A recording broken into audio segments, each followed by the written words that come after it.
আসসালামু আলাইকুম প্রিয় শিক্ষার্থীরা, কেমন আছো তোমরা সবাই? আশা করি সবাই ভালো আছো।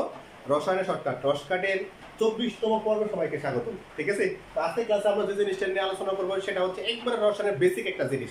আমরা যে পরমাণু নিয়ে পড়াশোনা করতেছি বা গবেষণা করতেছি, ওই পরমাণু সম্পর্কে আমরা একটু বিস্তারিত আলোচনা করবো। ঠিক আছে, এবং এই পরমাণুতে কি কি মান পাওয়া যায়, এই পরমাণুতে কি কি অবস্থায় কোন কোন মান আছে, সবগুলোই আমরা আজকে বিস্তারিত আলোচনা করবো। ঠিক আছে, তাইলে প্রথমে আমরা মনে করো এক্স একটা পরমাণু ধরে নিলাম। ঠিক আছে, তাহলে এই ক্ষেত্রে মনে রাখবা তার যে বাম পাশে বলতে আমার ক্ষেত্রে আর কি, অর্থাৎ এই জায়গার মধ্যে যে মানটা থাকবে, ঠিক আছে, তারে প্রকাশ করা এ দ্বারা, মনে রাখবা। ঠিক আছে, এবং তার নাম হচ্ছে ভর সংখ্যা।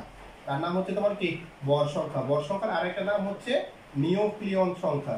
ভর সংখ্যার আরেকটা নাম হচ্ছে তোমার কি নিউক্লিয়ন সংখ্যা। ঠিক আছে, আমাদের প্রোটন এবং নিউট্রন সংখ্যার যোগফলকে ভর সংখ্যা বলা হয়।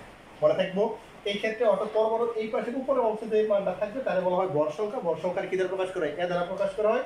ভর সংখ্যার আরেকটা নাম হচ্ছে নিউক্লিয়ন সংখ্যা। প্রোটন এবং নিউট্রন সংখ্যা যোগ করলে কি বলা হয়? ভর সংখ্যা বলা হয়। ঠিক আছে, আর নিচের অংশে যে মানটা থাকবে তারে প্রকাশ করা হয় জেড দ্বারা। ঠিক আছে, তাকে বলা হয় পারমাণবিক সংখ্যা। তারে বলা হয় কি পারমাণবিক সংখ্যা, আমরা সংক্ষিপ্ত ভাবে লিখলাম। ঠিক আছে, পারমাণবিক সংখ্যার আরেকটা নাম হচ্ছে প্রোটন সংখ্যা। নাম কি?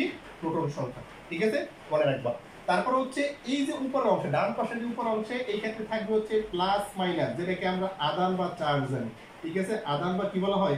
চার্জ বলা হয়। পরমাণু ধাতু এবং অধাতু তারা যখন ইলেকট্রন দান এবং গ্রহণ করে তখন কিন্তু এরকম পজিটিভ অথবা কি নেগেটিভ চার্জ প্রাপ্ত হয়। ঠিক আছে, তাহলে আমরা কয় ধরনের মান পাইলাম? 3 ধরনের। এই ক্ষেত্রে উপরে বাম পাশে উপরে যে অংশটা থাকবে তার ভর সংখ্যা, নিচেটার নাম হচ্ছে পারমাণবিক সংখ্যা, তাকে জেড দ্বারা প্রকাশ করা হয়। আর ডান পাশের উপরে প্লাস অথবা যে মাইনাস থাকবে তাকে বলা হয় আদান বা কি চার্জ।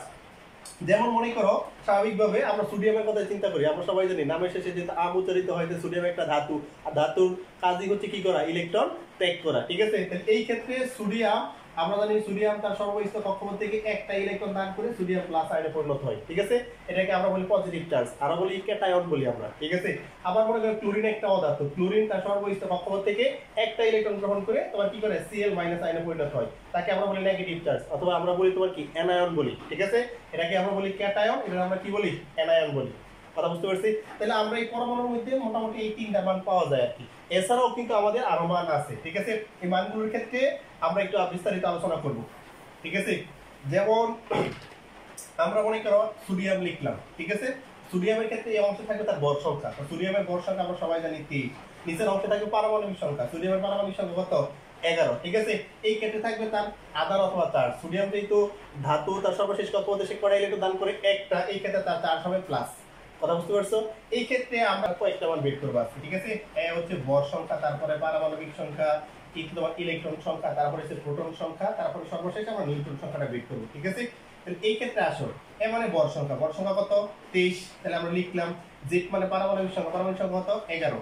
এবার ইলেকট্রন সংখ্যা। ঠিক আছে, এখন একটা কথা মনে রাখবো, যদি এই জায়গায় চার্জ না থাকে, ঠিক আছে, এই জায়গায় কোনো চার্জ নাই, যদি চার্জ না থাকে তাহলে ইলেকট্রন সংখ্যা এবং প্রোটন সংখ্যা সমান হবে, মনে রাখবো। ঠিক আছে, তাহলে এখানে সোডিয়ামের তো চার্জ আছে, তো সোডিয়াম একটা চার্জ কিভাবে হয়েছে? তার সর্বস্থ কক্ষপথ থেকে সে একটা ইলেকট্রন দান করে দিয়ে হয়েছে না?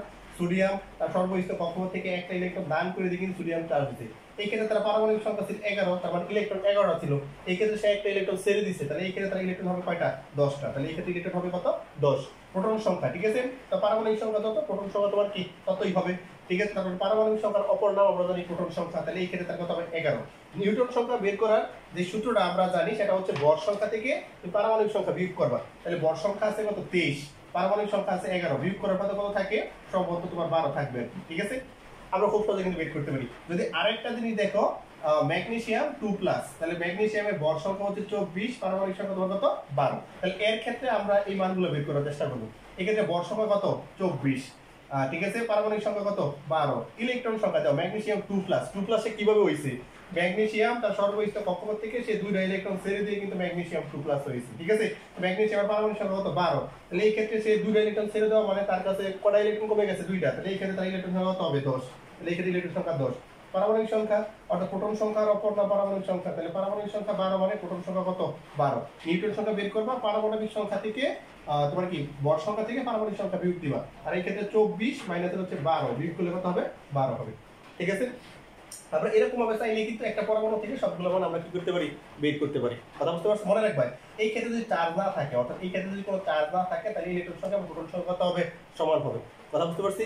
যদি মনে করো এরকম তোমার কাছে দেওয়া থাকে যে সোডিয়াম প্লাস, অর্থাৎ আমরা একটু মুছে দিই, মনে করো তোমার কাছে সোডিয়াম প্লাস দেওয়া আছে, শুধুমাত্র সোডিয়াম প্লাস, এই ক্ষেত্রে কোনো চার্জ নাই, 23 দেওয়া আছে, আর বর সংখ্যা কারণ এই ক্ষেত্রে কোনো চার্জ নাই।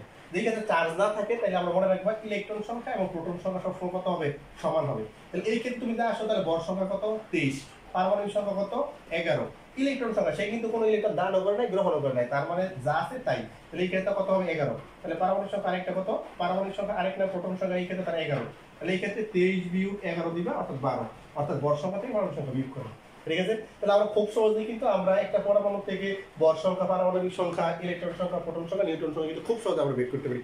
এই পার্টটা আমার খুবই গুরুত্বপূর্ণ। এমসিকিউর ক্ষেত্রে, এসসি লেভেলের ক্ষেত্রে আমরা যখন এমসিকিউ উত্তর করতে যাই, তাহলে কিন্তু এইভাবে কিন্তু আমাদের অনেক প্রশ্ন থাকে।